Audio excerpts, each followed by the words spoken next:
Mettre ton passeport dans cette sacoche noire ou le ranger dans la valise, Camille posa les 2 passeports Bordeaux sur la console de l'entrée, les repoussant légèrement du bout des doigts pour qu'ils soient parfaitement alignés. Le passeport de Julien n'était là que parce qu'une semaine plus tôt, il avait réussi à obtenir l'autorisation de le récupérer temporairement auprès de la Direction du renseignement et de la sécurité de la défense DRSD, en soumettant une demande pour un voyage de noces en Polynésie française. Pour les officiers de son rang, disposant d'une habilitation très secrète, conserver de tels documents à domicile était formellement interdit. Aucune réponse ne vint du salon. Elle jeta un coup d'œil depuis le couloir. Julien était assis sur le canapé, le dos d'une droiture impeccable, le téléphone fermement plaqué contre son oreille. Elle ne connaissait que trop bien cette posture. C'était ainsi qu'il s'asseyait lorsque la conversation n'était pas destinée aux oreilles indiscrètes. Elle ne répéta pas sa question. De retour dans la chambre, elle glissa les 2 passeports dans la poche latérale de sa sacoche noire. À côté, reposaient 2 chemises pliées, une bleue claire et une blanche, celle qu'il portait le plus souvent. Elle en avait déjà repassé les cols et les poignets marquant soigneusement les plis, là où il risquait le moins de se froisser. La valise argentée de 70 cm était ouverte sur le sol. Elle avait commencé à la préparer 3 jours plus tôt. De la crème solaire, un adaptateur de prise, une boîte de comprimés pour la tension. Julien faisait de l'hypertension. Dans les rapports de la commission médicale de l'état-major des armées, cela faisait 3 ans que c'était souligné en rouge, mais lui-même oubliait de prendre ses médicaments. Elle glissa la boîte dans la poche la plus externe de la trousse de toilette pour qu'elle soit visible dès l'ouverture de la fermeture éclair. La voix dans le salon se tut. Des pas résonnèrent dans le couloir. Julien apparut dans l'encadrement de la porte de la chambre. Avec son 1,90 m, il remplissait presque tout l'espace. Il jeta un coup d'œil à la valise ouverte sur le sol, puis la regarda. Le vol de demain est annulé. La main de Camille se figea en l'air. Elle tenait encore une paire de chaussettes pliées du bout des doigts. Annulé. Réunion de coordination d'urgence à l'état-major pour des exercices conjoints. Ordre du commandement. Son ton était neutre, comme s'il faisait un rapport sur un emploi du temps qui ne le concernait absolument pas. On repousse la lune de miel de 2 semaines. J'ai déjà prévenu l'agence de voyage. Je rendrai mon passeport aux officiers de sécurité demain. Elle glissa les chaussettes dans la poche latérale de la valise, sans interrompre son mouvement. Alors je vais défaire les bagages. Il fit demi-tour et s'en alla. Entre son apparition et sa disparition, il s'était écoulé moins de 40 secondes. Camille s'accroupit devant la valise et commença à sortir les affaires une par une. La crème solaire, l'adaptateur, les comprimés, pour la tension les 2 chemises. Le short de sport de Julien, sa propre robe d'été à l'imprimé floral. Elle avait acheté cette robe spécialement pour leur lune de miel. Elle n'en avait même pas encore coupé l'étiquette. Elle plia soigneusement la robe et la rangea tout au fond du placard. L'écran de son téléphone s'alluma. Un message de son amie Chloé. « À quelle heure est votre vol demain ? Je passerai vous dire au revoir. » Camille tapa un seul mot. « Repoussé ». Elle l'envoya, puis posa le téléphone sur le lit, face vers le bas. Elle ne pleura pas, ne soupira pas. Elle se contenta de refermer la moitié vide de la valise et de la pousser dans un coin du dressing. Les roulettes glissèrent sur le parquet en bois massif, émettant un roulement sourd. C'était le 11e mois de leur mariage. Leur lune de miel avait déjà été repoussée 2 fois. La première à cause d'une inspection en début d'année, la seconde en raison d'un audit de printemps au ministère. Les 2 fois, elle avait dit « D'accord ». C'était la 3e. Dans la cuisine, le minuteur sonna. Camille se redressa, alla dans la cuisine et éteignit la plaque à induction. Dans la cocotte, un bouillon de volaille frémissait depuis 2 heures. À la surface flottaient des herbes aromatiques.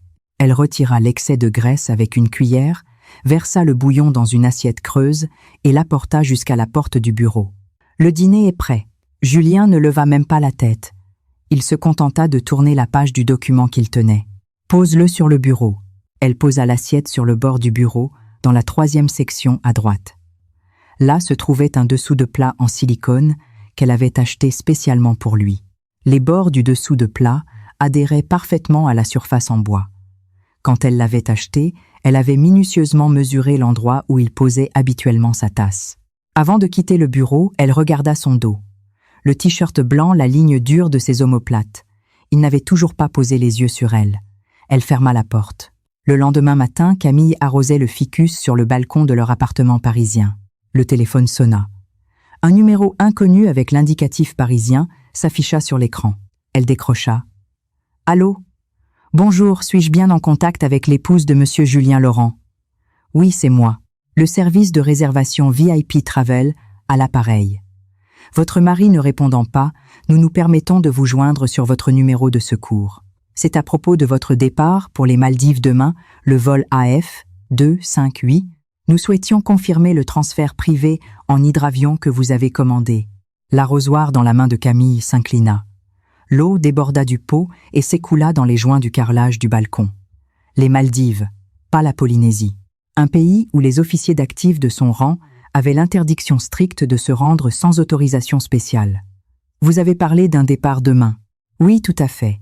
Le 2 juin vol AF 258 départ à 10h20 de Paris-Charles de Gaulle. Nomme des passagers Laurent Julien et des bruits de papier froissé se firent entendre à l'autre bout de la ligne. Moreau et Lise. Le transfert est réservé pour 2 villas communicantes. C'est bien cela. L'eau du balcon commença à couler vers le salon. Camille posa l'arrosoir sur le sol. Sa main ne tremblait pas, mais elle sentait son cœur battre quelque part dans sa gorge, cognant si fort qu'elle ne pouvait prononcer un mot. « Vous êtes toujours en ligne, madame ?» Quand elle répondit, sa voix n'avait pas changé. L'intonation de chaque mot était absolument parfaite. « Oui, c'est bien cela. Maintenez la réservation telle quelle. Merci. » Elle raccrocha. Debout sur le balcon, elle baissa les yeux sur la flaque d'eau à ses pieds. La lumière du soleil se reflétait dans l'eau l'éblouissant. Le nom d'Élise Moreau, elle le connaissait. Avant leur mariage, elle avait feuilleté un vieil album photo de Julien.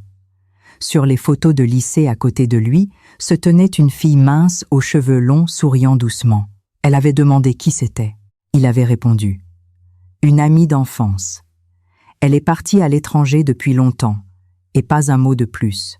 Elle essuya l'eau sur le balcon, rinça l'arrosoir et le posa sur la 2e étagère du meuble. Puis elle s'assit sur le canapé, ouvrit une application sur son téléphone et tapa le numéro du vol AF 258. Paris, Malais. Départ à 10h20 le lendemain. Et son mari, la veille au soir, se tenait dans l'encadrement de la porte de leur chambre pour lui dire que le vol de demain était annulé à cause d'une réunion de coordination à l'état-major. Elle ouvrit sa conversation avec Julien sur WhatsApp. Le dernier message, elle l'avait envoyé la veille à 21h. Les cachets sont dans la poche extérieure de la trousse de toilette. Il n'avait pas répondu. Elle fit défiler l'historique vers le haut. Leur dialogue ressemblait toujours à ça.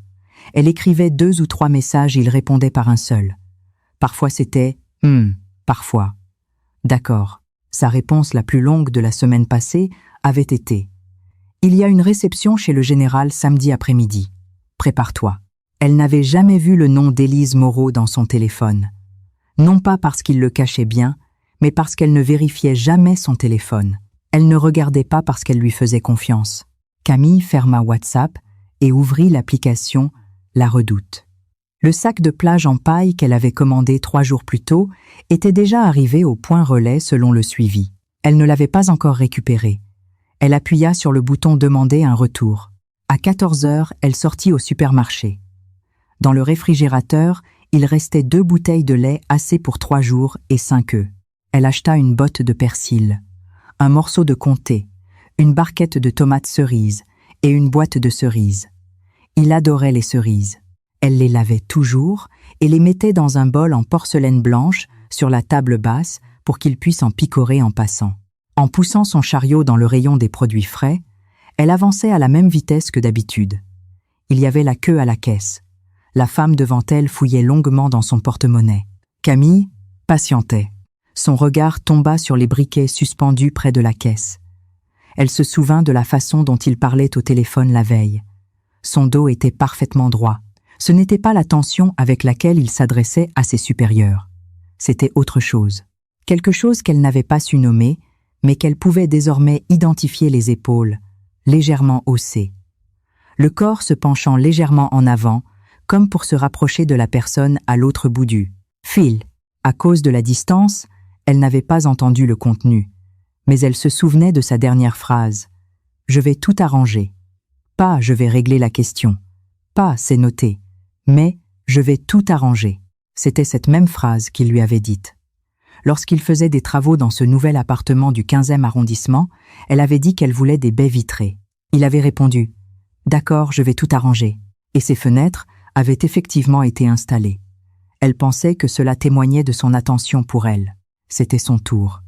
Elle déposa les cerises, le persil, le fromage et une bouteille de sauce soja sur le tapis. Elle sortit son téléphone et paya sans contact. De retour chez elle, elle lava les cerises, épongea chaque fruit avec de l'essuie-tout, les disposa sur une assiette en porcelaine blanche et la plaça exactement au centre de la table basse. À 19h, Julien rentra. Le bruit des semelles rigides de ses chaussures de ville claqua sur le carrelage de l'entrée. Elle faisait cuire de la viande dans la cuisine. La hotte bourdonnait bruyamment. Elle n'avait pas besoin d'aller l'accueillir. « Qu'est-ce qu'on mange ce soir ?» Entrecôte poêlée, salade, gratin, dauphinois et bouillon. Parfait. Ses pas se dirigèrent vers le salon. Elle savait qu'il boirait d'abord un verre d'eau, puis s'assiérait et regarderait son téléphone pendant 10 minutes. Elle retourna la viande dans la poêle. La cuisson était parfaite. Elle coupa le feu, déposa la viande sur une assiette et la saupoudra de persil. Lorsqu'elle apporta les plats sur la table, Julien était déjà assis. Son assiette était parfaitement alignée devant lui. La fourchette était posée à gauche, pointe vers le bas. Il la plaçait toujours ainsi, car il était gaucher. Pendant le repas, il regarda son téléphone, tapa quelques mots et le retourna face contre table. « À quelle heure pars-tu demain ?» demanda Camille. La main de Julien, tenant sa fourchette, se figea pendant moins d'une demi-seconde, puis reprit son mouvement. « La voiture du ministère passera me prendre à 7h. Alors je me lèverai à 6h pour préparer le petit déjeuner. Ce n'est pas la peine, je mangerai aux messes. » « D'accord. » Il pencha la tête vers son assiette de soupe. La température du bouillon était idéale, il ne brûlait pas. Il mangea rapidement un morceau de viande. De tout le dîner, il ne prononça pas un mot de plus la concernant. Ayant terminé, il repoussa légèrement son assiette. « Je vais dans le bureau. »« Je vais débarrasser. » Il s'en alla. Camille rassembla la vaisselle. Dans l'assiette de Julien, il restait un morceau de pomme de terre à moitié mangé.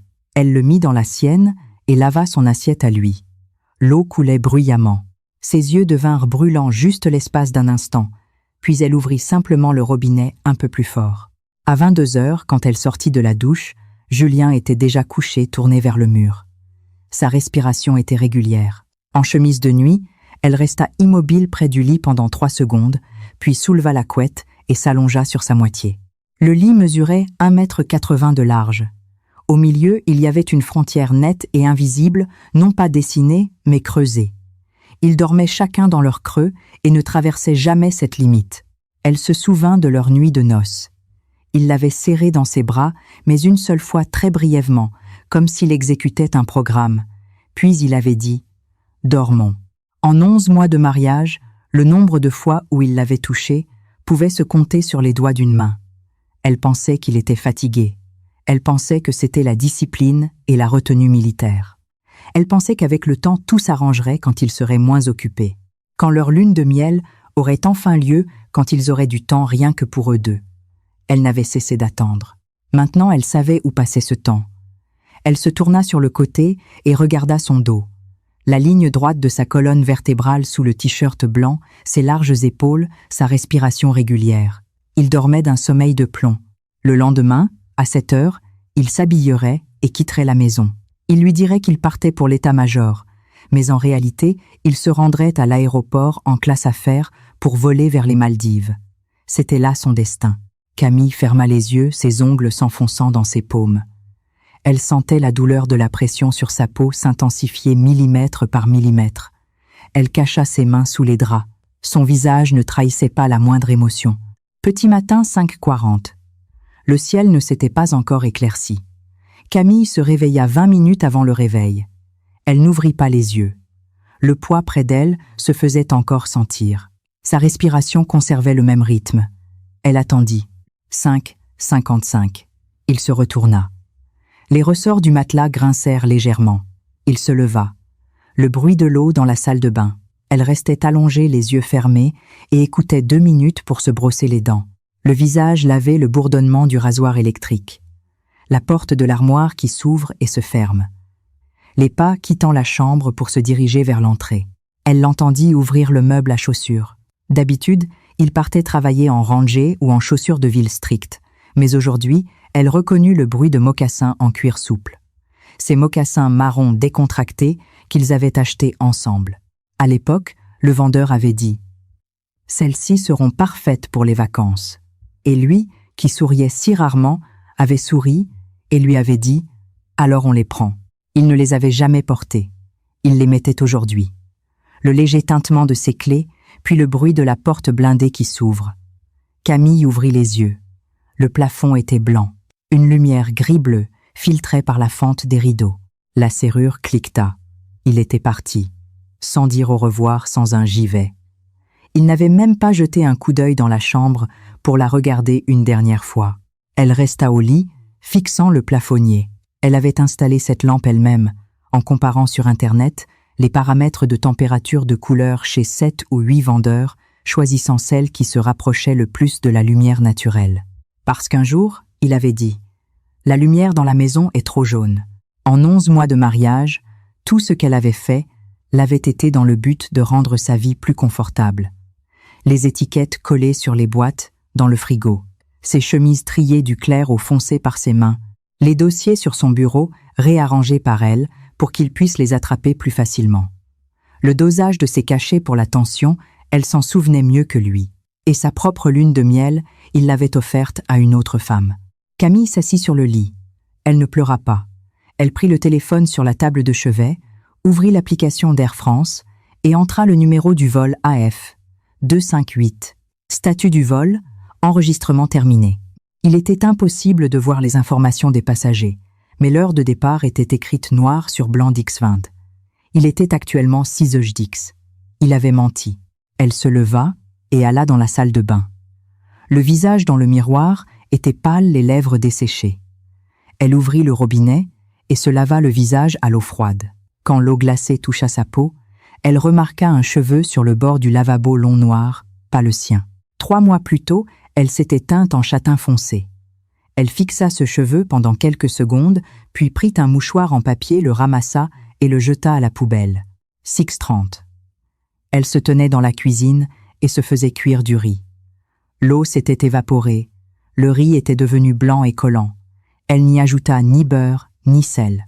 Elle mangeait très lentement, mâchant longuement chaque cuillerée. À la moitié, elle posa sa cuillère, ouvrit le navigateur sur son téléphone et alla sur le site d'Air France. Vol AF 2, 5, 8, 2 juin, Paris-Malais billets en classe affaires 0. Elle fit une capture d'écran de cette page, puis ferma le navigateur, ouvrit WhatsApp et trouva sa conversation avec Julien.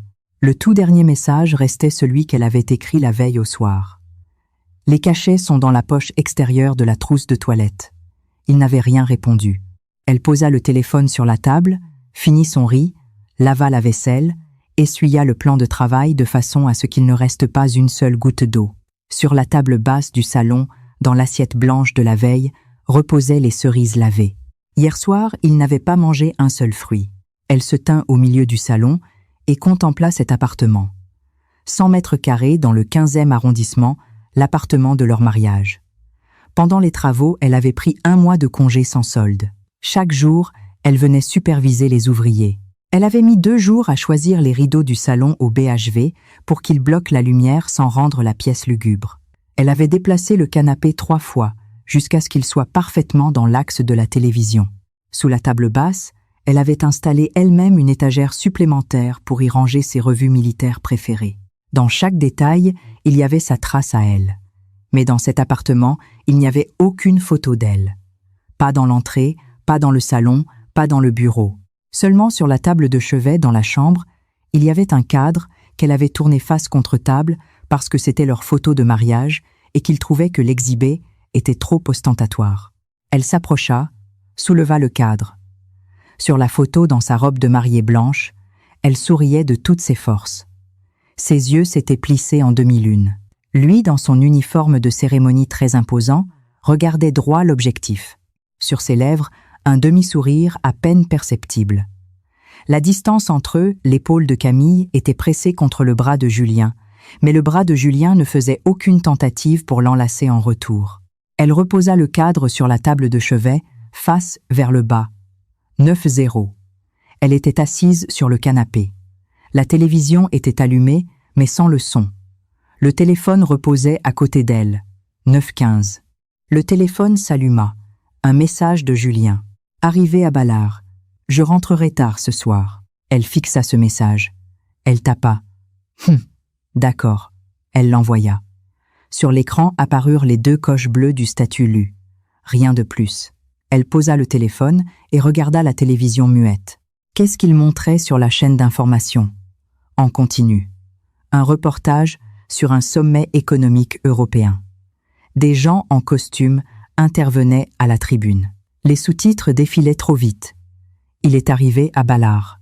Ou il est arrivé à l'aéroport. 9h40. Elle ouvrit l'application et vérifia le statut du vol AF 258.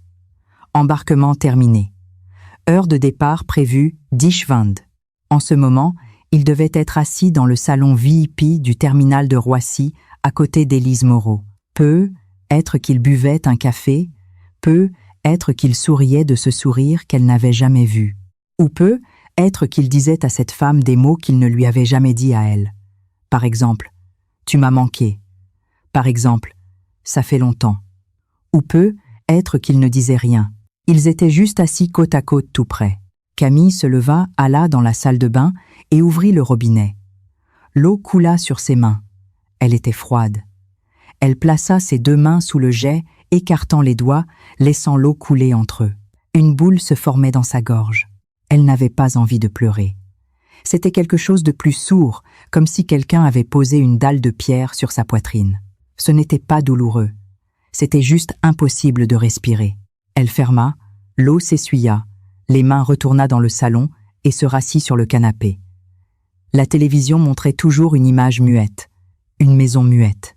L'application Air France, sur son téléphone, envoya une notification. Le vol AF 258 a décollé. Camille regarda longuement cette ligne, puis verrouilla le téléphone, le posa sur la table, prit la télécommande et mit le son. La présentatrice du journal parlait de la météo. Aujourd'hui à Paris, on attend jusqu'à 32 degrés. Nous demandons aux Franciliens d'être prudents au soleil. La lumière du soleil passait à travers les baies vitrées directement sur le canapé. Elle eut un peu chaud. Voilà sa lune de miel. Elle était assise seule dans un appartement de 100 mètres carrés, écoutant les prévisions météo et regardant les rayons du soleil glisser sur le parquet. Et son mari, à ce même instant, emmenait une autre femme là où ils auraient dû voler ensemble, violant de la manière la plus flagrante les ordres militaires. Camille prit l'assiette de cerises, alla dans la cuisine et vida tout son contenu dans la poubelle. Elle lava l'assiette en porcelaine blanche, l'essuya méticuleusement et la rangea dans le placard. Ses mouvements étaient très légers, ses pas silencieux. Il faisait si calme dans cet appartement qu'on aurait dit que personne n'y avait jamais vécu. 3 juin, 22 heures après le décollage du vol. Camille était assise devant l'ordinateur dans le bureau. Au ministère, Julien était paranoïaque. Mais il considérait l'ordinateur portable de la maison comme sa forteresse imprenable, si bien que son compte personnel sur Gmail était toujours ouvert. Elle connaissait aussi son mot de passe, JL160389, ses initiales et sa date de naissance. Il ne l'avait jamais changé. Dans la boîte de réception, il y avait plus de 400 emails non lus. Elle ne se mit pas à les faire défiler un par un, elle tapa simplement dans la barre de recherche Élise Moreau. 3 secondes plus tard, la recherche afficha 17 résultats. Le premier email datait du 9 janvier de cette année, le 3e mois après leur mariage. Elle ne les ouvrit pas tout de suite. Elle ouvrit d'abord l'application Notes sur son téléphone, créa un nouveau document et le nomma 06 à 02. Ensuite, elle commença à les lire l'un après l'autre. Premier email 9 janvier. D'Élise. Objet. Bien arrivé. Texte. Je suis sur place. Tout s'est bien passé, ne t'inquiète pas. Réponse de Julien. D'accord. Repose-toi. 3e email. 14 février. Objet aucun. Texte. Une photo d'une tasse de café. Sur la mousse, un cœur maladroitement dessiné. Sans un mot. Réponse de Julien. Quel talent. 7e email. 20 mars. Élise. Le projet dont tu as parlé, je peux aider à le piloter de notre côté. Tu auras le temps de m'appeler samedi. Julien. Samedi à 15h. Les doigts de Camille se figèrent sur la souris. 20 mars, un samedi. Elle se souvenait de ce samedi. Il avait dit qu'il devait aller à l'état-major faire des heures supplémentaires et lui avait demandé de ne pas l'attendre pour le dîner. Elle avait préparé un bœuf bourguignon, l'avait attendu jusqu'à 21h. La viande refroidissait-elle, la réchauffait, elle refroidissait de nouveau. Quand il était rentré, elle dormait déjà. Elle continua à lire. 11e email. 15 avril. L'email d'Élise était très long. Le regard de Camille glissa sur le texte et s'arrêta sur un paragraphe au milieu. Parfois j'ai l'impression que je suis partie trop brusquement à l'époque. Si je n'étais pas partie à l'étranger, comment tu penses que ça se passerait entre nous aujourd'hui? La réponse de Julien consistait en une seule phrase. N'y pense pas. Vis dans le présent. Camille fit une capture d'écran de cet email et la sauvegarda dans sa note. 15e email. 20 mai. Il y a 13 jours. Élise. C'est bon pour moi. Tu as déjà réservé. Julien. J'ai pris la classe affaires. Je te prends des billets avec escale ou un vol direct. Élise. Direct, c'est plus simple. Je les achèterai moi-même. Ne dépense pas pour ça. Julien. Je les ai déjà achetés. Sur le même vol. Arrive à Paris la veille du départ. J'organiserai le transfert. La respiration de Camille ne s'accéléra pas. Sa main fit fermement une capture d'écran et l'inséra dans la note. Dernier email 28 mai. Il y a 4 jours. Élise. À demain. Julien. À demain. Bonne nuit. Heure d'envoi 23h43. Cette nuit-là, à 23h43, Camille se souvenait de ce qu'elle faisait. Elle était allongée dans le lit tournant le dos au sien et écoutait comment il faisait défiler quelque chose sur l'écran de son téléphone. Elle pensait qu'il lisait les actualités. Elle ferma la boîte mail, n'effaça aucune trace, ne marqua aucun email comme non lui effaça l'historique du navigateur. Dans les notes de son téléphone, il y avait maintenant 14 captures d'écran. Elle verrouilla l'écran, posa le téléphone sur le bureau, posa ses mains de part et d'autre du clavier et regarda le bout de ses doigts. Ses ongles étaient coupés courts, recouverts de vernis transparent, parce qu'un jour il lui avait dit qu'il n'aimait pas les manucures trop voyantes. Elle serra les poings, ses jointures craquèrent doucement. Puis, elle se leva. 3 juin après-midi. Camille ouvrit le tiroir du bas du bureau. À l'intérieur se trouvait une pochette en plastique avec des documents qu'elle avait elle-même rassemblés avant le mariage. Il y avait leur livret de famille, leur carte d'identité, les copies des actes de propriété de l'appartement, la carte grise de la voiture, les contrats de 2 cartes bancaires.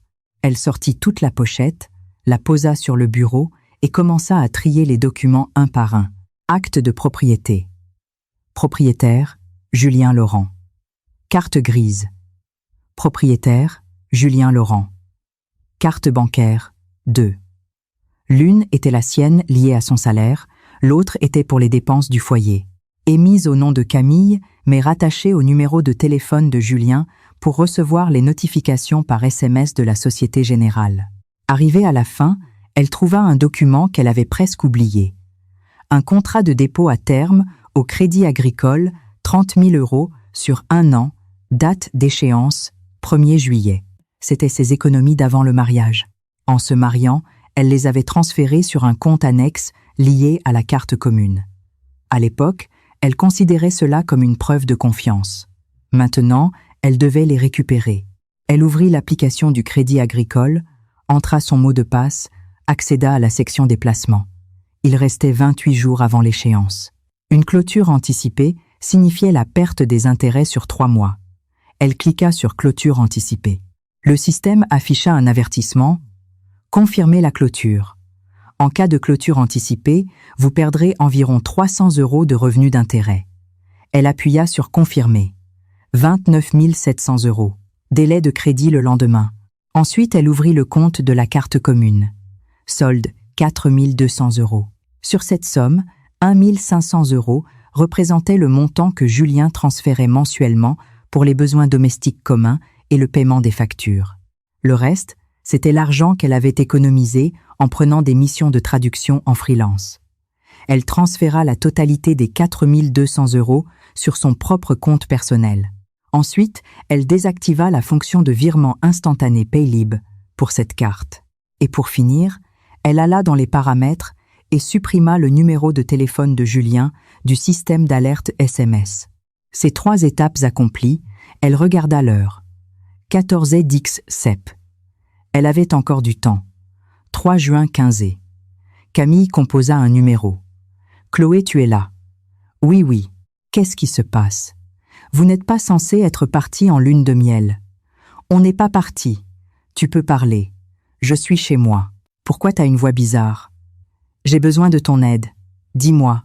J'ai besoin du contact d'un juriste, d'un avocat spécialisé dans les procédures de divorce. » Un silence plana à l'autre bout du fil pendant 3 secondes. « Camille, qu'est-ce qui s'est passé ?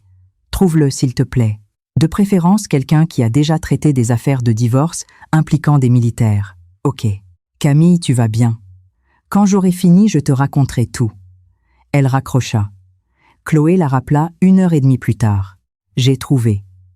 Maître Alexandre Dupont, d'un cabinet parisien. Il a déjà mené des procédures de divorce très lourdes pour des officiers. Je t'ai envoyé son contact sur WhatsApp. Merci. » Camille raccrocha, ouvrit WhatsApp et ajouta l'avocat. Celui-ci accepta la demande 10 minutes plus tard. Camille écrivit « Bonjour, maître Dupont. Je viens de la part de Chloé. J'ai besoin d'une consultation pour une procédure de divorce. Le défendeur est un officier d'active avec le grade de lieutenant-colonel. J'ai des preuves d'adultère. Je prévois de déposer une requête, mais je ne serai pas physiquement en mesure d'assister aux audiences car je quitte le pays. Quand êtes-vous disponible pour nous rencontrer ? » La réponse arriva rapidement. « Demain à Dix-0. Apportez tous les éléments que vous avez mentionnés. Nous discuterons de l'établissement d'une procuration. » Camille, entendu. Elle posa le téléphone. Derrière les baies vitrées du salon, le soleil commençait déjà à se coucher. Une lumière orange inondait le parquet. Elle était assise dans sa chaise de bureau, adossée à un coussin ergonomique en mousse à mémoire de forme. Ce coussin, elle l'avait commandé sur Internet parce qu'il se plaignait de douleurs lombaires dues à ses longues heures de travail sédentaire. Elle retira le coussin de derrière son dos et le jeta sur le côté. 3 juin 20 et 1-0. Elle ouvrit son ordinateur portable et se connecta au site australien d'offres d'emploi SEC. Elle tapa dans la barre de recherche « French English Translator, Interpreter Location Sydney, CBD ». Plusieurs dizaines de résultats apparurent. Elle commença à les examiner un par un. Elle écarta ceux qui exigeaient la résidence permanente PR. Elle écarta les emplois à temps partiel. Il en restait 3. Le premier, traductrice salariée dans un cabinet d'audit international. Le deuxième, traduction de documents dans une agence d'immigration. Le troisième, traductrice externe, contractuelle pour le Bureau national d'audit d'Australie, ANAO. Exigence certification NAATI de niveau 3. Camille avait obtenu sa certification NAATI de niveau 3 pour le français 2 ans auparavant. À l'époque, elle n'était pas encore mariée et travaillait dans une agence de traduction à plein temps. Après le mariage, Julien avait dit qu'elle n'avait plus besoin de travailler, qu'il y avait assez d'argent dans le foyer. Elle avait démissionné, mais sa certification était toujours valide. Elle enregistra les liens vers les 3 offres d'emploi, puis ouvrit la page de vérification des visas. Son visa de travail pour l'Australie, le Working Holiday Visa PVT, qu'elle avait obtenu avant la pandémie, était toujours valide jusqu'à la fin de l'année. Elle pouvait l'utiliser. Elle alla sur les sites des compagnies aériennes et chercha des billets de Paris à Sydney pour le 5 juin. Après-demain, il y avait un vol Emirates avec une escale. Il restait des billets en classe économique. Elle ne réserva pas immédiatement. Elle devait confirmer un détail. Combien de jours allait durer le voyage de Julien aux Maldives ? Elle rouvrit sa boîte mail. La session du matin n'avait pas encore expiré. Elle tapa le nom de l'hôtel dans la barre de recherche. Un email avec la confirmation de réservation apparut. Un complexe hôtelier aux Maldives. Date d'arrivée 2 juin. Date de départ 7 juin à midi. Cela signifiait qu'il ne rentrerait que le 7 juin. Nous étions le 3 juin. Elle avait 4 jours. Elle ferma la boîte mail, retourna sur le site d'Emirates et acheta un billet pour le 5 juin. Classe économique allait simple, un passager. 650 € furent débités de sa carte. Billet émis. 4 juin, Dix 0. Le bureau de maître Alexandre Dupont se trouvait au 5e étage d'un bel immeuble haussmannien près de l'Opéra. Camille arriva à l'heure.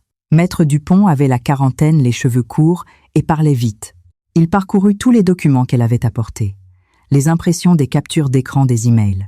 La capture d'écran du site de la compagnie aérienne, les relevés bancaires. Votre mari est lieutenant-colonel. Oui, en service actif. La procédure de divorce en France est claire. Mais s'il refuse le divorce par consentement mutuel, nous devrons nous orienter vers un divorce pour altération définitive du lien conjugal ou pour faute, ce qui peut prendre du temps, expliqua l'avocat. Êtes-vous prête à ce que la procédure s'étire? Oui, je pars à l'étranger demain. Vous gérerez toutes les affaires. Maître Dupont leva les yeux vers elle. Compte tenu de son statut d'officier et de son habilitation très secret, votre départ pour un pays étranger, même allié sans l'avoir déclaré, deviendra un énorme problème pour lui. Dès que la requête arrivera sur le bureau du juge et que le commandement ou la DRSD apprendra que sa femme a quitté le territoire dans ces conditions, une procédure judiciaire bruyante sera la dernière chose dont il aura envie. Son vol secret vers les Maldives, sans déclaration préalable, est une violation des protocoles de sécurité passible de sanctions très lourdes, voire pénales. Nous disposons d'un levier de pression colossal. On peut demander les données d'enregistrement du vol AF 258. Ils ont voyagé sur le même vol dans la même classe vers les Maldives. Transfert pour 2 villas. La réservation a été payée par lui. La voix de Camille était égale comme si elle lisait un rapport comptable. Si nécessaire, je vous signerai une procuration générale pour que vous demandiez au tribunal une ordonnance afin d'obtenir les données de passage aux frontières à son retour dans le pays. Maître Dupont posa les impressions.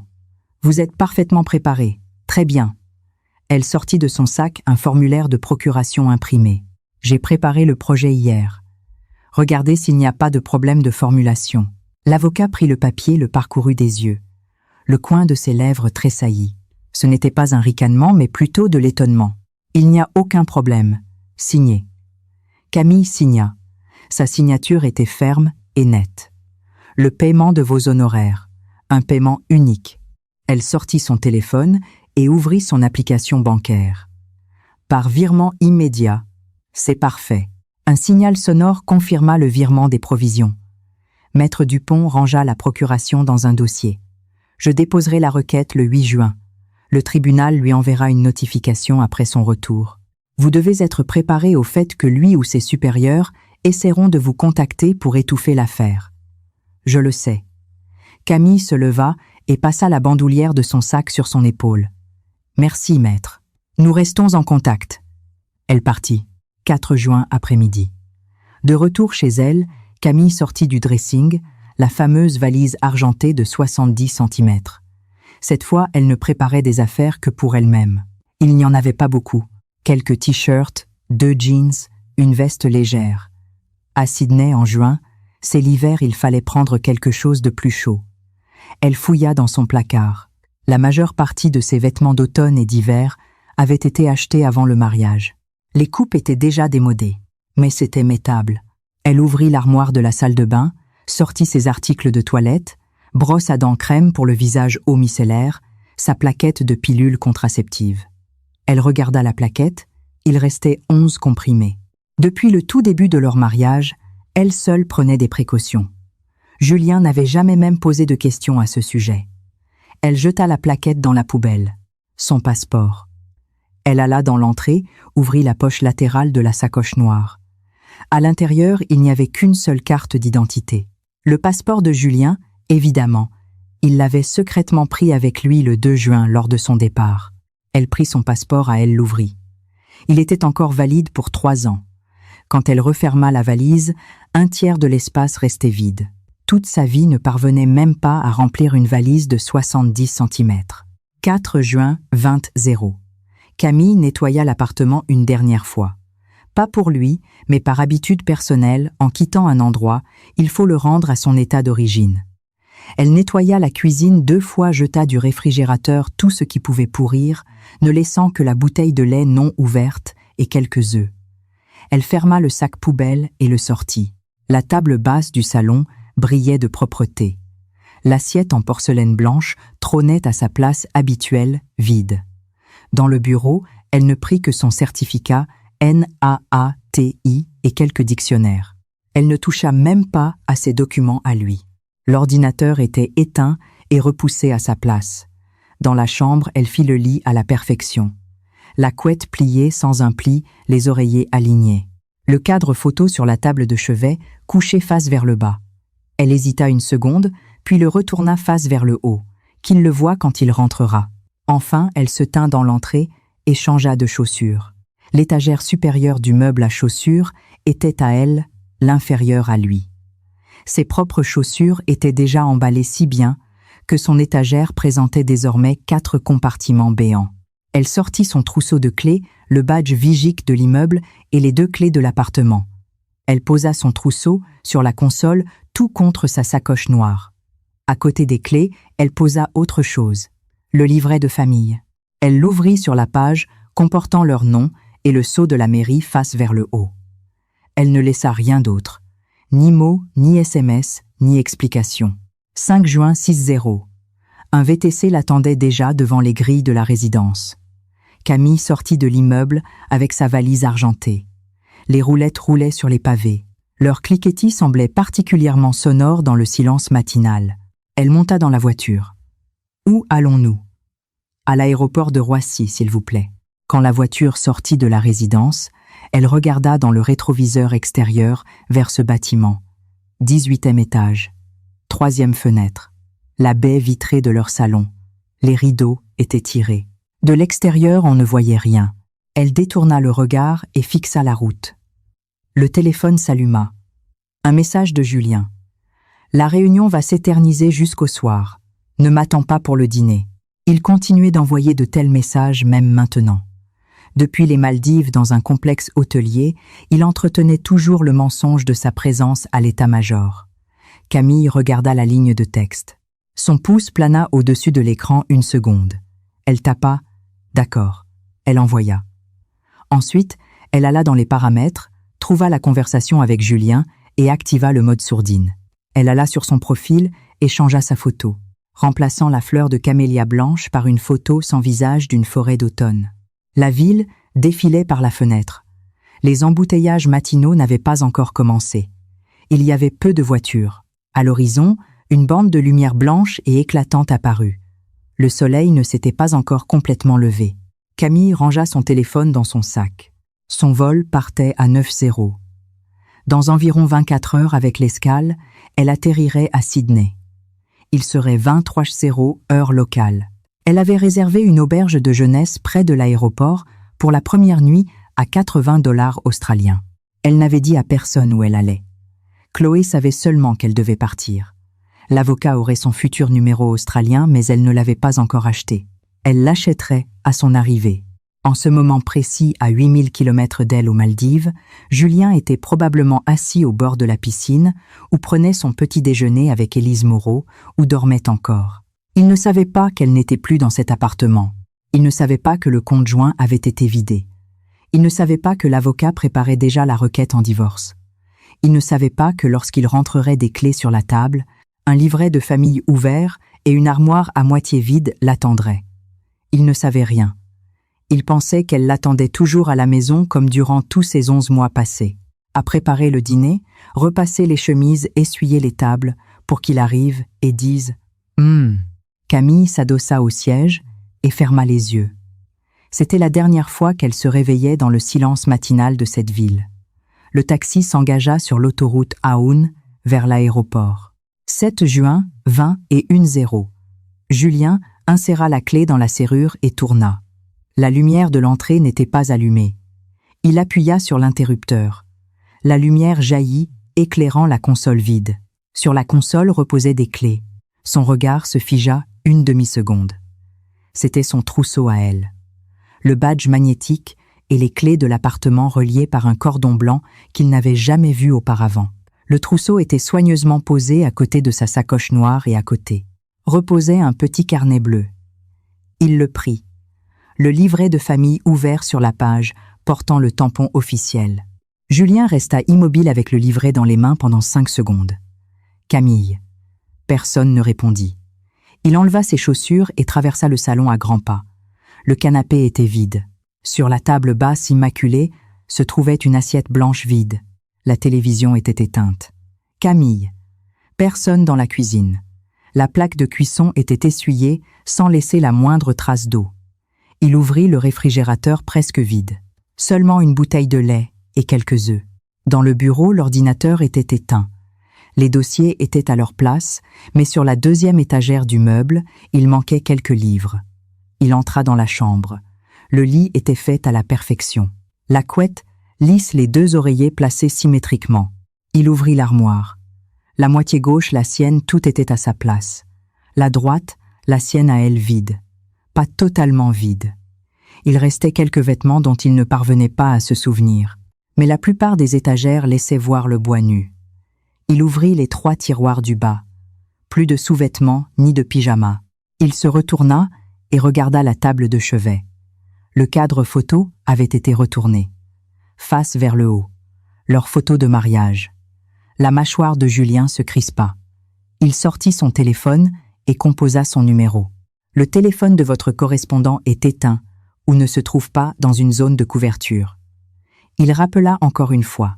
Même répondeur automatique. Il ouvrit WhatsApp. Leur dernière conversation s'était arrêtée le matin du 5 juin. Il avait écrit « La réunion va s'éterniser, ne m'attends pas pour le dîner ». Elle avait répondu « D'accord » et rien de plus. Il écrivit « T'es où ?» et l'envoya. Une seule coche grise apparut. Il n'était pas bloqué. Le message était arrivé sur le serveur, mais n'avait pas été distribué. Il écrivit « Rappelle-moi ». De nouveau, une seule coche sans réponse. Julien se tenait au milieu de la chambre, serrant son téléphone si fort que ses jointures blanchirent. Il appela Chloé. 3 sonneries. « Oui, c'est Julien Laurent. Camille est chez toi. » Un silence plana au bout du fil pendant 2 secondes. « Non ? Où est-elle ? Je n'en sais rien. Tu es sa meilleure amie. Elle ne t'a pas contacté. » La voix de Chloé changea. Quelque chose de dur s'y glissa de tout, sauf poli. « Avant de me poser la question, pose-la toi à toi-même. Tu ne sais même pas quand ta propre femme t'a quitté. » Il garda le silence. « Elle ne m'a pas dit où elle allait, » trancha Chloé. « Si elle voulait que tu le saches, elle te l'aurait dit elle-même. » Elle raccrocha. Julien baissa le téléphone. Sur l'écran clignotait encore l'inscription. Appel terminé. Durée 47 secondes. Il retourna dans l'entrée, reprit le trousseau de clés. Le cordon qui les reliait était neuf. Il ne venait pas de chez eux. Elle avait spécifiquement trouvé un cordon neuf, attaché les clés et les avait laissées. Cette action ne ressemblait pas à une décision spontanée. Il referma le livret de famille et resta longtemps immobile, pressant sa paume contre la couverture bleue. 7 juin, au même moment. Sydney. Camille était assise dans l'espace commun de l'auberge. Son ordinateur portable était ouvert devant elle. À l'écran, le brouillon d'un email en anglais. « Cher responsable du recrutement. Je vous écris pour exprimer mon intérêt pour le poste de traductrice contractuelle au sein du Bureau national d'audit d'Australie, ANAO. » Elle tapa. Un paragraphe s'arrêta, déplaça le curseur sur la 2e ligne, supprima vaste expérience et le remplaça par 5 années de pratique certifiée. Sur la table se trouvait un gobelet en carton avec un café soluble bon marché du supermarché. Le café avait déjà refroidi. Elle était à Sydney depuis 2 jours. Le premier jour, elle avait pris une carte SIM locale, ouvert un compte bancaire et converti les euros transférés de France en dollars australiens. Le 2e jour, elle avait fait le tour de 3 agences de traduction et déposé son CV. L'une d'entre elles lui avait immédiatement demandé de passer un test. Aujourd'hui, c'était le 3e jour et elle rédigeait une lettre de motivation pour une institution gouvernementale australienne. Son téléphone clignota. Elle jeta un coup d'œil à l'écran. Un message WhatsApp de Julien. « T'es où ?» Elle le fixa une seconde, puis retourna le téléphone face vers le bas et continua à taper. 5 minutes plus tard, le téléphone clignota de nouveau. Elle ne regarda pas. La lettre était prête. Elle la relut, corrigea quelques prépositions, vérifia le formatage et cliqua sur Envoyer. L'email partit à 22h12 de Sydney. Elle ferma l'ordinateur, prit le café refroidi et but une gorgée. Puis elle prit son téléphone et regarda les messages. Il y en avait 2. « T'es où et rappelle-moi ». Elle fit défiler la conversation un peu plus haut. Son dernier message était le d'accord envoyé le 5 juin alors qu'elle était dans le taxi pour l'aéroport. Elle ferma la conversation sans rien répondre. 8 juin, Paris. Julien se leva à 6h et se lava le visage à l'eau glacée. Sous les yeux de l'homme dans le miroir des cernes bleues s'était creusé. Il n'avait presque pas dormi de la nuit se tournant et se retournant jusqu'à 3h du matin. Et ce n'était pas à cause du décalage horaire. 5 jours aux Maldives ne provoquaient pas de jet lag. C'était parce qu'il vérifiait son téléphone toutes les demi-heures. Aucune réponse. Il enfila son uniforme militaire et sortit. Le matin, il y avait une réunion d'état-major. L'après-midi, il devait transmettre un plan d'exercice. Son emploi du temps ne différait en rien de l'ordinaire. Mais à 10h du matin, il fit quelque chose d'inhabituel. Il ordonna à son chauffeur de l'emmener dans une agence de traduction du sud de Paris, là où Camille travaillait auparavant. La jeune femme, à la réception, ne le reconnut pas. « Excusez-moi, est-ce que Camille Laurent ?»« Pardon, Camille Martin travaille toujours ici. » La fille vérifia dans la base de données de l'ordinateur. Elle a démissionné à la fin de l'année dernière. Elle ne travaille plus ici. « Est-ce que vous avez ses nouvelles coordonnées ?»« Je suis désolée, mais nous ne divulguons pas les données personnelles de nos anciens employés. »« Je suis son mari. » La réceptionniste leva les yeux vers lui. L'uniforme militaire, les épaulettes de lieutenant-colonel, l'expression dure de son visage. Elle fut visiblement intimidée, mais secoua la tête. « Je suis désolée, mais nous n'avons vraiment pas ses nouvelles coordonnées. » Julien fit demi-tour et s'en alla. Assis dans la voiture, il composa de nouveau son numéro. Éteint. Il ouvrit WhatsApp, fit défiler la liste de leurs connaissances communes. La liste était très courte. Le cercle social de Camille était restreint. À part Chloé, il ne pouvait se souvenir que de ses parents. Il hésita 3 secondes avant de composer le numéro de son beau-père. « Allô Julien ?» La voix de son beau-père résonnait avec une chaleur prudente. « Camille vous a contacté ces derniers jours. »« Oui, bien sûr. Elle a appelé avant-hier, elle a dit que vous étiez parti en lune de miel en Australie. Elle a dit de ne pas s'inquiéter. » Julien serra les doigts sur le volant. Une légende. Elle avait même préparé une histoire de couverture. Elle a dit qu'elle était en Australie. Bah oui, elle dit que les paysages sont magnifiques. Pourquoi tu n'es pas à côté d'elle?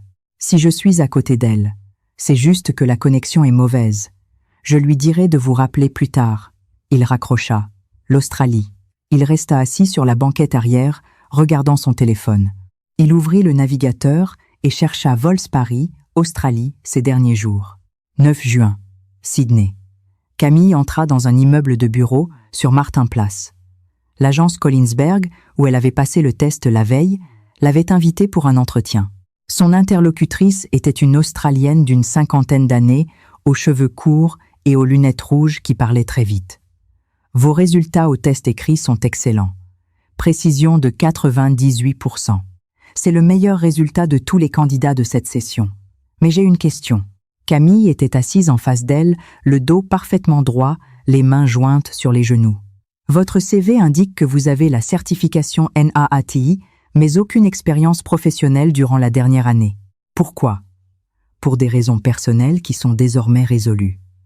La manager la regarda et n'insista pas. Le rythme de travail chez nous est intense. Le délai de livraison pour les documents commerciaux ne dépasse généralement pas 48 heures. Êtes-vous prête à faire des heures supplémentaires? Oui. Vous pouvez commencer lundi prochain. Période d'essai de 3 mois. Le taux est de 42 $ australiens de l'heure. Après la période d'essai, nous discuterons d'une augmentation. Entendu. La manager se leva et lui tendit la main. Welcome aboard, Anna. Pardon, Camille. Bienvenue dans l'équipe Camille. En sortant du bureau, Camille acheta un latte chaud dans un café au rez-de-chaussée. Le soleil filtrait à travers les portes vitrées. À Sydney en juin, c'était l'hiver. La température ne dépassait pas les 15 degrés, mais le ciel était d'un bleu éblouissant et pur. Elle but une gorgée. Le café chaud lui brûla la langue. Le téléphone sonna. Elle regarda l'écran. Un numéro français s'affichait Julien Laurent. Elle regarda son nom clignoter 6 fois. Puis elle appuya sur Refuser. 9 juin. Paris. 23h30. Le poste de votre correspondant est occupé. Julien se tenait sur le balcon, le téléphone plaqué contre l'oreille. Il n'avait même pas enlevé sa veste militaire. Il venait de rentrer du ministère. Dans sa main, il serrait un document à moitié signé. Il recomposa le numéro. De longues tonalités. Il y eut plus de 10 sonneries. Personne ne répondit. Il frappa violemment le téléphone contre la rambarde métallique du balcon. Il ne le cassa pas, mais le bruit du métal contre le métal fut strident. Rejeter un appel et un téléphone éteint, c'étaient 2 choses différentes. La première fois, l'appel était passé, mais avait été coupé après 6 sonneries. Elle l'avait rejeté. Elle avait entendu la sonnerie vu son nom et préféré ne pas répondre. Julien retourna dans le salon. La maison était silencieuse. Ce n'était pas le silence de gens qui ne se parlent pas. C'était un vide physique. Il n'y avait aucun bruit venant de la cuisine. La machine à laver ne tournait pas. On n'entendait pas l'eau éclabousser les feuilles lorsqu'on arrosait les plantes sur le balcon. Avant, il ne remarquait pas ces bruits, mais maintenant, ils avaient disparu. Il entra dans la cuisine, ouvrit le réfrigérateur. Le lait avait tourné, les œufs étaient encore là, mais il ne savait pas depuis combien de temps elle les avait achetés. Peut être qu'ils étaient périmés aussi. Sur les étagères pendaient ces étiquettes collantes « produits laitiers, légumes, viande, sauce », écrites de son écriture ronde et soignée. Il referma le réfrigérateur, ouvrit l'application de livraison Uber Eats. Lors de la commande, l'adresse s'inscrivit automatiquement. Il réalisa soudainement que ce compte, c'est elle qu'il avait créé pour lui. Et même la note pour le livreur laissée devant la porte ne frappait pas, c'était elle qui l'avait écrite. Avant, il ne commandait jamais de nourriture lui-même, car ce n'était pas nécessaire. 11 juin. Sydney. Premier jour de travail de Camille. Les bureaux de Collinsberg, au 14e étage, en open space. Sa place était près de la fenêtre. Sa tâche du matin était un contrat commercial de 20 pages. Un accord de coentreprise entre une société d'exportation française et un partenaire australien. Une densité énorme de termes techniques, mais elle traduisait rapidement. Lors de sa préparation à l'examen NAATI, elle avait étudié une multitude de textes similaires. Ses compétences n'avaient pas disparu. Pendant la pause déjeuner, elle descendit, acheta un sandwich et s'assit sur un banc sur Martin Place. Quelqu'un jouait une mélodie détendue à la guitare un peu faux. Des pigeons picoraient à ses pieds. Elle croqua dans le sandwich et regarda son téléphone. 3 messages sur WhatsApp. Tous de Julien. Le premier envoyé la veille à 23h00, heure de Paris. Réponds-moi. Le deuxième ce matin. Où est-ce que tu es? Reviens. Il faut qu'on parle. Le troisième, il y a 1 heure. Camille, si tu ne réponds pas, je vais faire une déclaration à la police pour disparition inquiétante. Elle finit son sandwich, mit l'emballage en boule et le jeta à la poubelle. Elle ouvrit WhatsApp et tapa 3 mots. Pas la peine. Elle l'envoya. Elle savait qu'il verrait ces mots et comprendrait qu'elle était en vie, qu'elle n'avait pas disparu et qu'il ne lui était rien arrivé de grave. Simplement, elle ne voulait pas communiquer avec lui. Ayant envoyé cela, elle réactiva le mode silencieux, verrouilla l'écran et glissa le téléphone dans sa poche. 11 juin. Paris 14h00. Julien était en réunion. Son téléphone vibra. Il baissa les yeux. Sur WhatsApp de Camille, 3 mots. Pas la peine. Il fixa ces 3 mots pendant 3 secondes. L'officier en face de lui l'interpella. « Mon colonel, vous pouvez poursuivre. » Il posa le téléphone face contre table. La réunion dura encore 40 minutes.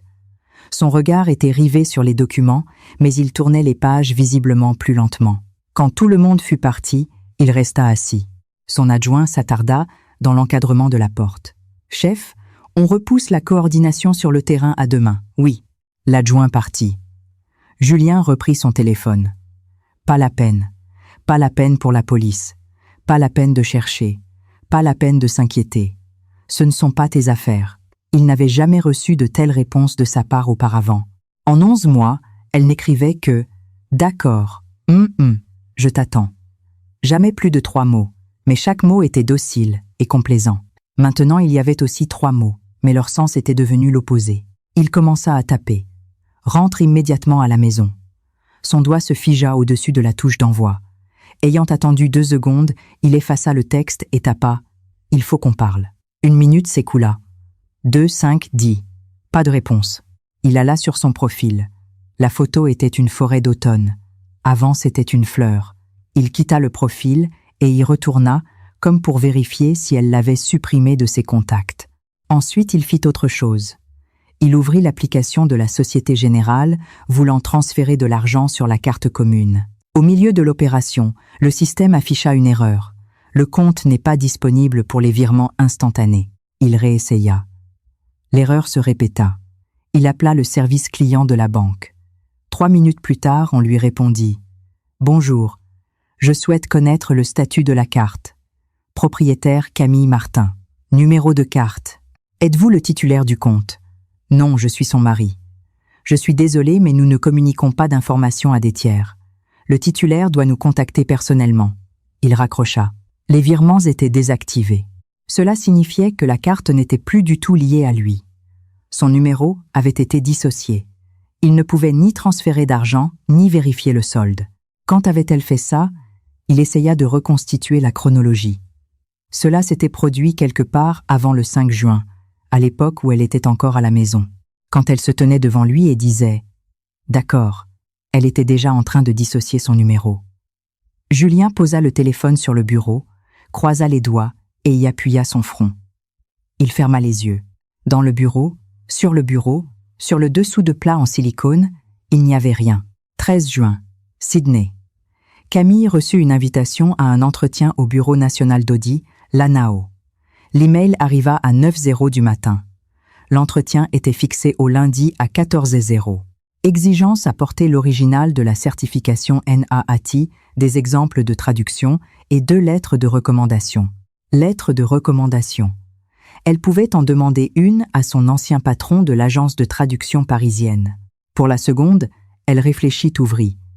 LinkedIn trouva son ancien professeur d'université, un Australien qui avait enseigné la théorie de la traduction à la Sorbonne Nouvelle. Elle lui écrivit. 2 heures plus tard, la réponse arriva. « Bien sûr, Camille. Envoie-moi ton CV mis à jour. Je te préparerai tout ça pour vendredi. » Elle répondit « Thank you, professor » et elle ferma LinkedIn. Le travail chez Collinsberg était déjà devenu une routine. Le 3e jour, elle avait terminé le contrat de 20 pages. Le superviseur l'avait parcouru, n'avait rien dit, et s'était contenté de lui glisser le document suivant encore plus épais un dossier d'appel d'offres. Deadline après-demain. Camille ouvrit le fichier et se mit au travail. 13 juin. Paris. Julien se rendait pour la 3e fois chez les parents de Camille. Les 2 premières fois, il y était allé sous prétexte qu'il était de passage, essayant de leur soutirer des informations. Mais les beaux-parents ne savaient que ce que leur fille leur avait dit qu'elle était en Australie en vacances et qu'elle les appelait 1 jour sur 2. Julien s'en était déjà assuré, car sa belle-mère avait ajouté « Camille a dit que la connexion est mauvaise là-bas. Parfois, elle n'arrive pas à te joindre. » Elle a demandé qu'on ne s'inquiète pas. Cette 3e fois, sa belle-mère lui servit une assiette de pot au feu bien chaud. Il était assis à table, son beau-père regardait la télévision. « Julien, quand est-ce que vous rentrez ? Camille a dit qu'elle resterait quelques jours de plus. Bientôt. » Il mangea la soupe. Le goût n'était pas le même que celui que préparait Camille. Camille ajoutait toujours quelques gouttes de jus de citron pour l'acidité, tandis que sa belle-mère sur du vinaigre ordinaire. Avant, il n'avait jamais fait attention aux épices qu'elle utilisait. En sortant de chez eux, il resta un moment au bord de la rue. Le mois de juin parisien était étouffant. Sa chemise militaire collait à son dos. La sueur perlait sur son front. Il sortit son téléphone et ouvrit WhatsApp. Le dernier message d'elle. « Pas la peine. » À son « Il faut qu'on parle. » Elle n'avait pas répondu. Il tapa. « Qu'est-ce que tu cherches à accomplir ?» Il l'envoya. 1 minute s'écoula. Il ajouta « Rentre, on peut tout discuter. » Cette fois, il attendit longtemps. Pendant tout le trajet jusqu'au ministère, l'écran du téléphone ne s'alluma plus. 18 juin. Julien était assis sur le canapé dans le bureau du chef de la direction du renseignement de l'état-major. Face à lui était assis le colonel Bernard, feuilletant un document. Ayant lu la dernière page, il referma le dossier et le poussa au centre du bureau. « Laurent, je vais te parler franchement. » Bernard enleva ses lunettes. « Tu demandes d'utiliser les canaux officiels pour vérifier les données de sortie de territoire de ta femme. Je ne te donnerai pas le feu vert, mon garçon. Elle est à l'étranger. Je n'arrive pas à la contacter. Je dois m'assurer qu'elle est en sécurité, mon colonel. Ses parents disent qu'elle appelle 1 jour sur 2, mais elle ne communique pas avec moi. Ça veut dire qu'elle va bien. C'est juste qu'elle ne veut pas te parler. Ce ne sont pas les affaires de l'armée. » Julien serra les doigts sur les accoudoirs du fauteuil. « Alors je passerai par les services de la PAF ou du ministère de l'Intérieur. Je te le déconseille, » reprit Bernard. « Tu es un officier avec une habilitation très secrète. Ta femme a fui dans un pays étranger. Si tu commences à faire du bruit, ou si elle se met à parler là, la DRSD te retirera ton accréditation en 2 secondes. Les listes pour les promotions de fin d'année sont en train d'être dressées. Tu veux tes galons de colonel pleins ou pas ?» Julien garda le silence. Bernard ajouta : « Les querelles conjugales se règlent à la maison derrière des portes closes. N'y mêle pas l'armée. Elle n'est plus à la maison. Alors attends qu'elle rentre. Je vais te dire une chose désagréable à ton âge et à ton poste. Un scandale public ruinera ta réputation, de façon irréversible. » Julien se leva. « J'ai compris. » Il sortit du quartier général, s'attarda dans le couloir quelques secondes. Le soleil brillait à travers les grandes vitres, découpant le sol en bandes de lumière. Il se tenait dans l'ombre, il sortit son téléphone. La conversation avec Camille était morte. Le dernier message datait du 11 juin, pas la peine. Il ouvrit ses contacts et trouva un nom. Thomas, un vieil ami de l'école militaire, travaillant maintenant à la police aux frontières PAF. L'état-major n'était pas le seul à pouvoir accéder aux bases de données des passages aux frontières, si on avait des relations. Il appela. « Thomas, c'est moi, Julien. T'es occupé, on déjeune ensemble. » 18 juin. Sydney. Camille était assise dans une salle de réunion au 8e étage de l'immeuble de l'ANAO. Face à elle, 3 interlocuteurs, le chef de projet, l'auditeur principal et une représentante des ressources humaines. Sur la table, son CV, une copie de son certificat NAATI et ses lettres de recommandation. Le chef de projet, un Australien d'une 50aine d'années, en costume gris, parlait lentement. « Miss Martin. Ce poste implique la traduction de documents d'audit confidentiels concernant la conformité d'entreprises internationales soupçonnées de contourner des sanctions ou d'utiliser des montages opaques. Plusieurs de ces chaînes d'approvisionnement mènent à des entités juridiques françaises ou européennes. N'y aura-t-il pas de conflit d'intérêts pour vous en travaillant sur des documents liés à des structures françaises ?» Le dos de Camille était droit. « No, I have no conflict of interest. » Non, il n'y aura aucun conflit d'intérêts. Pouvez-vous préciser ? Vous êtes citoyenne française. J'ai travaillé exclusivement en tant que linguiste. Je n'ai aucune affiliation politique ni obligation envers l'appareil d'État français. Ma tâche est la traduction précise des documents, pas leur évaluation. L'auditeur principal feuilleta son portfolio. Votre test de traduction est excellent, mais la terminologie de l'audit est spécifique. Avez-vous déjà travaillé avec les formats de rapport de l'ANAO ? Non. Mais au cours de la semaine dernière, j'ai étudié vos rapports d'audit public et j'ai préparé une traduction d'essai basée sur votre rapport de performance de l'année dernière. Elle sortit 3 feuilles de son dossier et les posa sur la table. Les recruteurs échangèrent un regard. Le chef de projet prit les feuilles et les parcourut rapidement des yeux. Ses sourcils se haussèrent légèrement. « Vous avez fait cela de votre propre initiative. » « Oui. » L'entretien dura encore 20 minutes. En lui disant au revoir, le chef de projet lui serra la main. « Nous vous contacterons dans la semaine. » Quand Camille sortit de l'immeuble, il pleuvait une fine pluie d'hiver sur Sydney. Elle n'avait pas de parapluie. Elle resta un moment sous l'aube, mit la capuche de sa veste et s'avança sous la pluie, 20 juin. Paris. Julien avait invité Thomas à dîner dans un restaurant discret du nord de Paris. Ils étaient installés dans une petite alcôve. « Thomas, j'ai besoin de vérifier le passage aux frontières de quelqu'un. » Thomas posa sa fourchette et le regarda. Qui? Ma femme. Les sourcils de Thomas grimpèrent, mais il se tut attendant la suite. Elle est en Australie. Son téléphone est éteint, elle ne répond pas aux messages. J'ai besoin de savoir de quel aéroport elle a décollé, quand et vers où. Je sais c'est pas dans les clous, mais vérifie dans les bases internes. Nom de jeune fille Martin. Je t'envoie ses infos de passeport. Thomas fit tourner son verre. Vous vous êtes disputés. Un malentendu. Si je la trouve, on réglera tout ça. Thomas garda le silence. D'accord, je regarderai.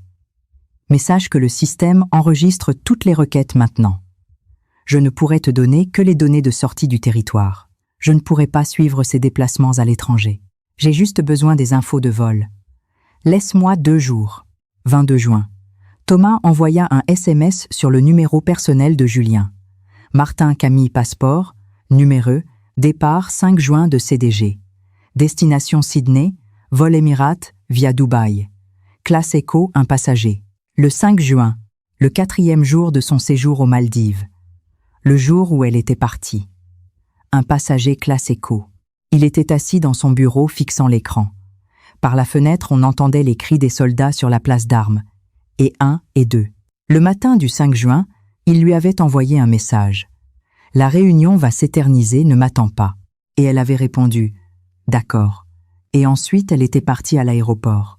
Julien serra le téléphone dans sa paume moite. Soudain, il réalisa autre chose. Que faisait-elle à Sydney, la certification NAATI? Elle en avait parlé avant le mariage de ce visa de travail qu'elle avait obtenu depuis longtemps, mais jamais utilisé. À l'époque, il avait demandé « Pourquoi tu irais là-bas ?» et elle n'avait plus jamais abordé le sujet. Maintenant, elle s'en était servie. Il alluma l'ordinateur de son bureau, se connecta à sa boîte de réception Gmail et chercha Camille Martin. Rien. Elle ne lui avait jamais écrit sur cette adresse. Puis il se souvint, elle connaissait le mot de passe JL 160389.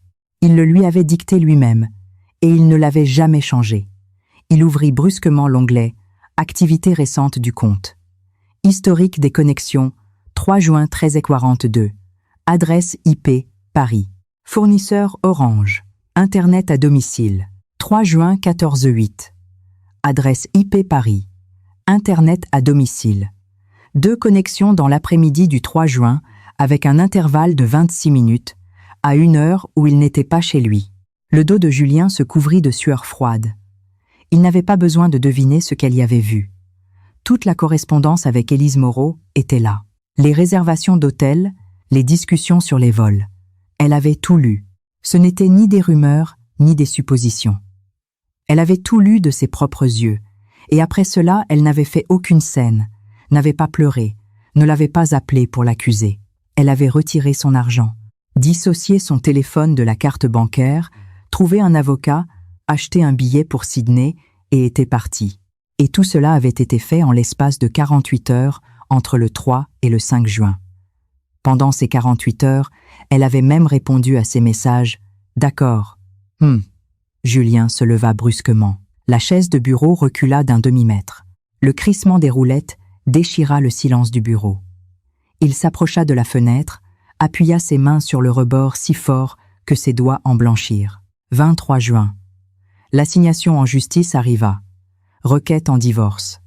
Demandeur Martin Camille. Défendeur Laurent Julien. Le colonel Bernard le convoqua à nouveau dans son bureau. Le visage du colonel était empourpré de colère. Laurent, j'ai lu la requête qui est arrivée à l'adresse de l'état-major.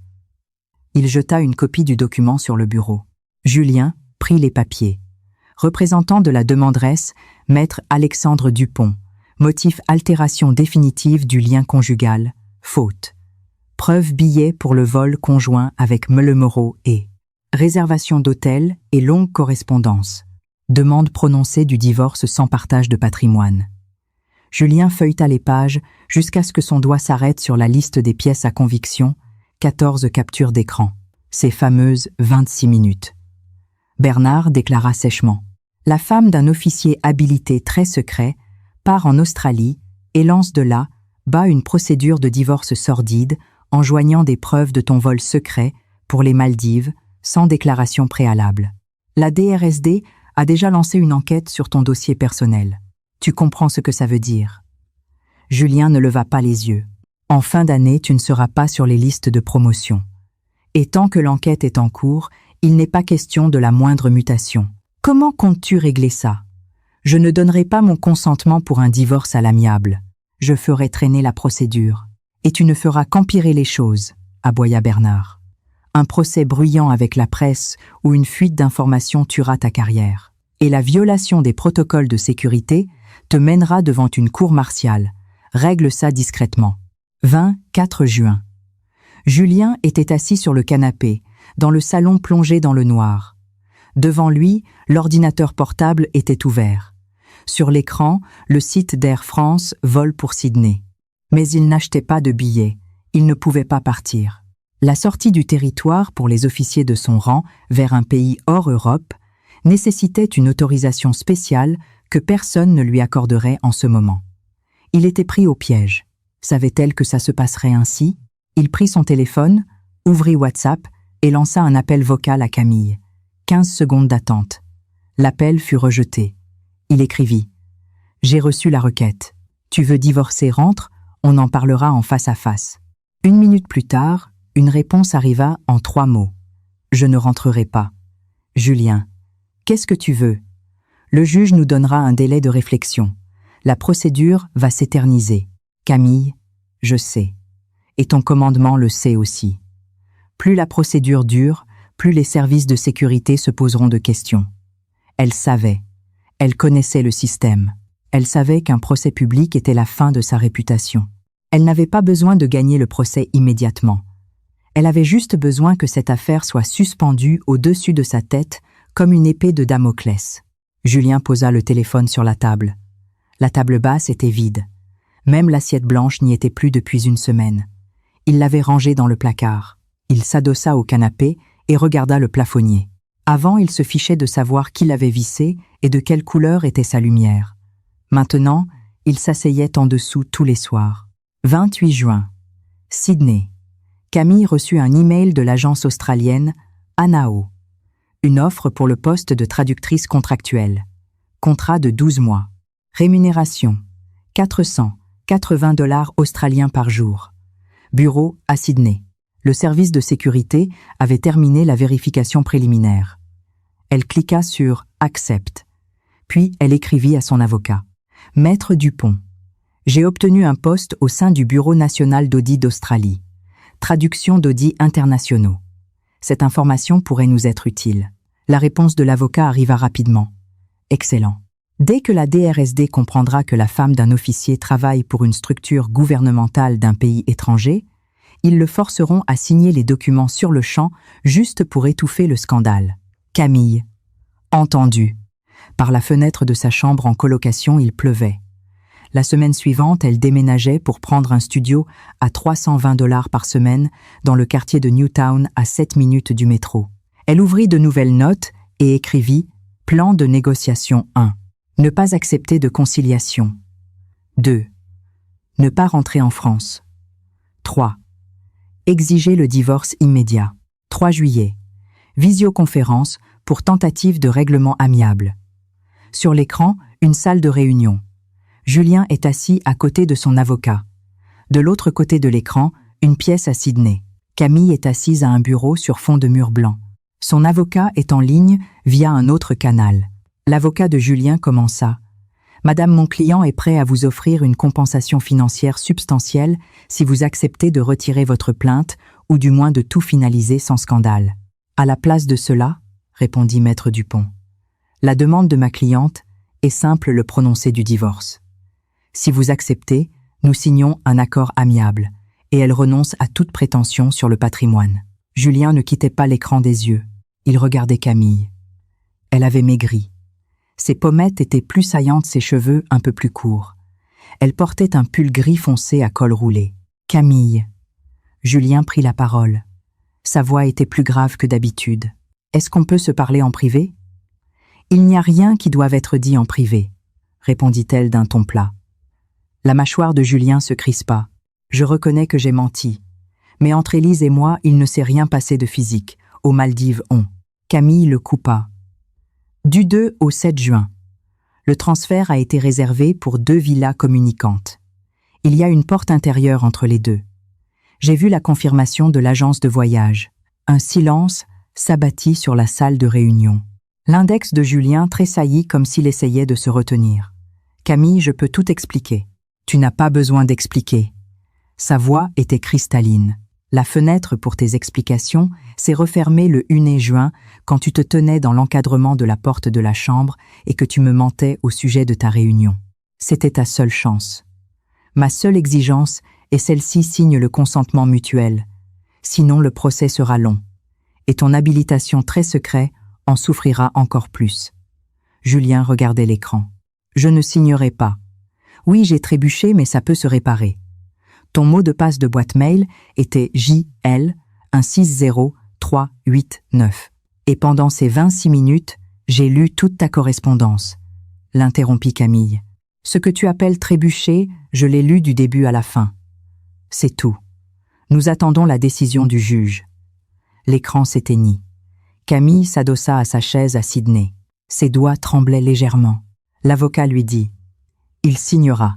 Ce n'est qu'une question de temps. » Camille ouvrit le portail de travail de l'ANAO. Son premier projet, la traduction d'un rapport d'audit sur les schémas opaques d'approvisionnement d'une entreprise logistique australienne. 15 juillet. Camille traduisit 47 pages du rapport. Il y était question d'un achat massif d'équipements internationaux visant à contourner des sanctions par le biais d'un réseau de sociétés, Écran aux Émirats arabes unis. Dans l'annexe du rapport figuraient les coordonnées d'une société intermédiaire française qui recevait les paiements finaux. Transglobal Sarl. Directrice Moreau-Élise. Camille fixa l'écran. Transglobal SARL avait été enregistrée en septembre de l'année précédente lors du 4e mois de son mariage avec Julien. Elle ouvrit la base de données et trouva plus d'informations. Les auditeurs avaient signalé les contrats avec un drapeau jaune. La marge prise par l'intermédiaire était de 37%, bien au-dessus du prix du marché. L'argent provenait finalement des sous-traitants du ministère des Armées. Le département des achats de l'état-major. Le département de Julien. Tout s'emboîtait. Élise n'était pas seulement une amie d'enfance. C'était une partenaire commerciale. Elle obtenait des contrats militaires à des prix gonflés via le département de Julien et l'argent partait dans des paradis fiscaux. Camille prit son téléphone et écrivit à son avocat. « Maître Dupont, j'ai de nouvelles informations. Ça concerne des schémas de corruption du défendeur. » 3 minutes plus tard, l'avocat l'appelait. « Vous êtes sûr ? Je suis en train de traduire un audit officiel. Les données ont été obtenues légalement. L'entreprise de Moreau est une société, Écran, qui siphonne l'argent des achats de la défense. Camille. » La voix de l'avocat devint très sérieuse. « Ce n'est plus seulement un divorce, c'est de la corruption. C'est du ressort du parquet national financier et de la direction des affaires pénales militaires. Une affaire criminelle. Rassembler toutes les preuves, leurs correspondances, où ils discutent des projets, les vols conjoints vers les Maldives, et ajouter un extrait Kmituli de l'entreprise d'Élise. Préparer un signalement au procureur. Ça va ruiner sa carrière et sa liberté. Je vous donne 3 jours. 18 juillet. L'avocat envoya le brouillon du signalement. Les captures d'écran des emails, les billets, les données de l'entreprise Transglobal. Camille lut le tout et répondit « Envoyé. 20 juillet. » Le signalement atterrit sur le bureau du parquet national financier. 22 juillet. Paris. Julien fut suspendu de ses fonctions. L'ordre arriva à Dix 0. Dans le cadre d'une enquête préliminaire menée par la gendarmerie prévôtale et le PNF, le lieutenant-colonel Laurent est suspendu de ses fonctions. Interdiction de quitter le territoire national. Julien se tenait près de la fenêtre. Il n'y avait personne sur la place d'Armes. Il sortit son téléphone et écrivit à Camille sur WhatsApp « C'est toi qui as fait le signalement ?» Réponse « Oui ». Sa main serra le téléphone à en faire craquer le plastique. « Tu comprends ce que ça veut dire. Je vais aller en prison. » Camille. « Je comprends. » Julien commença à taper furieusement. « Je t'ai offert un toit. Je te donnais 1 500 € par mois pour vivre. L'appartement était à mon nom, mais tu y vivais. Tu prenais la voiture quand tu voulais. Et tu veux me détruire pour de simples vacances. » La réponse arriva en 10 secondes. Elle était plus courte. « Tu me donnais 1 500 € par mois pour payer les factures et les courses, tandis que la marge sur les contrats de Transglobal se chiffrait en millions. Tu me payais mes dépenses domestiques. Tu lui transférais des sommes colossales via un schéma de corruption. Nous n'avons plus rien à nous dire. Julien fixa ses mots. Elle avait tout compris. Il ne prenait pas l'argent de ce contrat directement, mais dans la boîte mail, il y avait un message d'Élise. « Après la signature, j'aurai ma part à te verser. » La justice interpréterait cela sans la moindre ambiguïté. 28 juillet. Julien fut convoqué pour un interrogatoire chez le juge d'instruction spécialisé dans les affaires militaires. Article 430, 2 à 12 du Code pénal. Prise illégale d'intérêts et détournement de fonds publics. Il rentra chez lui et s'assit sur le canapé. L'appartement était en désordre. Il n'avait pas fait le ménage depuis longtemps. La lampe au plafond continuait de briller, mais la lumière semblait d'une pâleur cadavérique. Le réfrigérateur était vide. Les étiquettes avec son écriture soignée y étaient toujours collées. Dans cette maison, il n'y avait plus de son depuis 53 jours. 29 juillet. Julien appela l'avocat de Camille. « Maître Dupont, je vais signer l'accord de divorce par consentement mutuel immédiatement. » « Très bien. Je transmettrai les documents au juge. La procédure se fera en accéléré. Et encore une chose. » La voix de Julien se brisa. « Dites-lui de ne plus témoigner et de ne pas transmettre de documents à la presse. Que les choses suivent leur cours judiciaire normal. » L'avocat garda le silence un instant. « Je transmettrai. 29 juillet. Sydney. » Camille reçut un message de son avocat. Il a signé. Il demande de ne plus faire de bruit. Camille était assise dans sa petite chambre. L'eau dans son verre avait refroidi. De sa main gauche, elle frotta son annulaire où restait une marque pâle laissée par l'Alliance. La bague elle-même reposait depuis longtemps au fond de sa valise. Elle répondit « C'est noté » et elle éteignit la lumière. 12 octobre. Le jugement tomba. Le divorce fut officiellement prononcé et la justice pénale décida de renvoyer l'affaire de Julien devant le tribunal correctionnel. 6 novembre. Sydney. 15-0 à Sydney, 5-0 à Paris. Le dernier appel vidéo que l'avocat de Julien avait demandé. Camille était assise à son bureau. Julien apparut à l'écran. Il n'était pas dans leur ancien appartement, mais dans une pièce vide aux murs nus. Ses biens avaient été saisis. Il portait un sweatshirt gris et était très amaigri. Ses pommettes étaient creusées, ses yeux enfoncés. 7 secondes de silence. Camille. Elle regardait l'écran. « Je voulais te dire merci et m'excuser. » Elle garda le silence. « Ce n'est que maintenant que j'ai compris. » Sa voix tremblait. « Je prenais tout pour acquis. Pendant 11 mois, tu cuisinais, tu nettoyais, tu pensais à mes médicaments, aux ampoules, aux étiquettes. Quand tu es parti, j'ai compris que tout ça ne se faisait pas tout seul. C'était toi qui faisais tout ça. » Il se tut serrant les mains. « Je pensais que c'était ton devoir d'épouse. » Camille marqua une pause, s'assura qu'il avait terminé et prit la parole. « Ce que tu viens de dire n'est pas une excuse. Tu décris simplement ce que tu as perdu. Ça t'est devenu inconfortable de vivre sans moi et tu te plains de cet inconfort. Tu utilises le passé. Je pensais que c'était ton devoir. Tu ne considérais pas ça comme une erreur à l'époque. Tu n'as changé d'avis que parce que les conséquences se sont avérées trop lourdes. » La mâchoire de Julien se serra. « Je n'ai pas besoin de tes excuses, Julien. Mon départ et mon signalement au procureur n'ont pas été faits pour te forcer à dire pardon. »« Alors pourquoi ?» demanda-t-il sourdement. « Pour moi-même. Ça n'a plus rien à voir avec toi. » Elle tendit la main vers la souris. « C'est notre dernière conversation. » Elle cliqua sur raccrocher. L'écran s'éteignit. Camille se leva, alla dans la cuisine, se versa de l'eau et la but. L'eau était froide et rafraîchissante. 19 décembre. Camille sortit du hall des arrivées de l'aéroport international de Sydney. Elle rentrait d'un déplacement professionnel à Melbourne. La direction de la NAO était ravie de son travail et lui avait proposé de prolonger son contrat. Le vent chaud de l'été de Sydney lui frappa le visage. Le soleil était au zénith. Le ciel était d'un bleu limpide. Elle s'arrêta sur le trottoir pour attendre un taxi. Les roulettes de sa vieille valise de 70 cm grincèrent. Elle glissa la main droite dans la poche de sa veste. Ses doigts trouvèrent un petit anneau de métal froid, son alliance. Elle avait voyagé avec elle de Paris à Sydney puis à Melbourne. Elle ne l'avait pas jeté plus tôt, non pas par pitié, mais parce qu'elle n'avait pas trouvé le bon moment. Ce moment était parfait. Elle sortit la bague et la regarda. À l'intérieur, on pouvait voir la gravure le 10 à 8 juillet 2023, le jour de leur mariage. Camille se tourna vers les buissons denses et verts bordant la route. D'un léger mouvement de la main, elle lança la bague en l'air. Le métal étincela au soleil, décrivit un court arc de cercle et disparut silencieusement dans l'épais feuillage du buisson. Elle ne regarda même pas où il était tombé. Un taxi s'approcha. Elle prit sa valise, ouvrit la portière et s'installa sur la banquette arrière. « Le centre-ville, s'il vous plaît. » La voiture démarra. La lumière du soleil se déversait par la fenêtre tombant sur ses mains posées sur ses genoux. Sur son annulaire gauche, il n'y avait plus aucune trace. Il était absolument net.